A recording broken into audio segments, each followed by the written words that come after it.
બનાસકાંઠાની જીવાદોરી સમાન દાંતીવાડા ડેમની મુખ્ય કેનાલમાં મોટું ગાબડું પડતા હજારો ક્યુસેક પાણી વેડફાયું છે।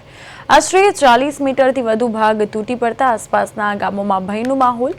સૌથી ચોંકાવનારી બાબત એ છે કે તંત્ર દ્વારા સમયસર કોઈ એલર્ટ આપવામાં નહોતું આવ્યું।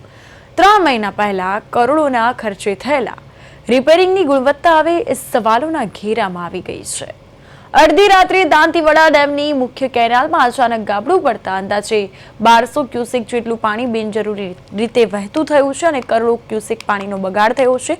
કેનાલના મુખ્ય ભાગમાં સીપેજ થવાના કારણે કેનાલમાં મોટું ભંગાણ સર્જાયું। 40 મીટર કરતાં વધારે ગાબડું પડી ગયું છે, જેને લીધે હવે પાણીનો પ્રવાહ બેકાબૂ બન્યો છે। આસપાસના ગામોને ઘટના બાદ 6 કલાક સુધી કોઈ સત્તાવાર સૂચના આપવામાં ન આવી અને નદી કાંઠે રહેતા લોકો અને પશુપાલકો માટે જોખમ ઊભું થયું।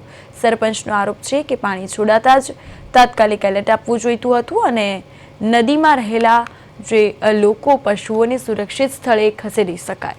મૌખિક સૂચનાથી ગામ લોકોએ જાતે જ લોકોને અને પશુધનને બહાર કાઢવાની કામગીરી હાથ ધરવી પડી હતી। સવારમાં મને એવી સૂચના મળી હતી તલાટી દ્વારા, મામલતદાર ઓફિસમાંથી તલાટીને ફોન કરવામાં આવ્યો હતો અને તલાટીએ મને એવી સૂચના આપી કે સરપંચ સાહેબ નદીમાં જઈ અને કોઈ પશુ હોય કે કોઈ માણસ હોય તો બહાર કાઢી દેજો, ડેમની બારી ખોલવાની છે, બરાબર છે। આ ગાબડા વિશે સરકારી તંત્રે મને કોઈએ કીધું નથી। પહેલું જ ગામ મારું આવે છે। બસ સરપંચ તરીકે મારી ફરજ છે, મારા ગામને સાવધાન કરવું પડે, તો સરપંચ તરીકે પહેલું જ ગામ મારું આવે છે।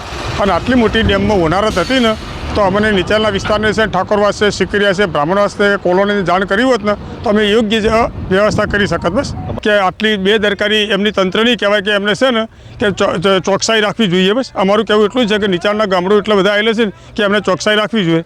બની ત્યારથી આપણે રિપેરિંગનું એસ્ટિમેટ બનાવી દીધું છે, ટેન્ડર થઈ ગયા, પણ પાણીની સિઝન ચાલુ હોય, રિપેર થયેલ નથી અને એરી આપણે વિધિન 2 ડેઝમાં માટીકામ કરીને આરસીસી લાઇનિંગ થઈ જશે।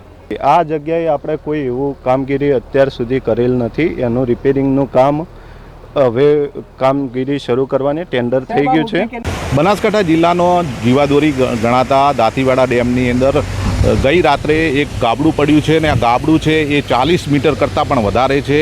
હાલ જે પાણી છે એ પાણી સમગ્ર પાણી જે બનાસ નદી છે બનાસ નદીમાં જઈ રહ્યું છે। કહેવામાં આવે કે હાલમાં જે દાંતીવાડા ડેમ છે છલોછલ ભરેલો છે અને ગાબડું પડતાની સાથે જ જે આ જે ડેમ વિભાગના જે અધિકારીઓ છે તે પણ દોડી આવ્યા છે અને તાત્કાલિક ધોરણે જે આ કેનાલની અંદર જે ગાબડું પડ્યું છે ગાબડું રિપેરિંગ કરવાની કામગીરી હાથ ધરવામાં આવી છે। જેસીબી અને જે હાઈવા ટ્રક દ્વારા જે પુરાણની જે કામગીરી છે એ કામગીરી હાથ ધરવામાં આવી છે।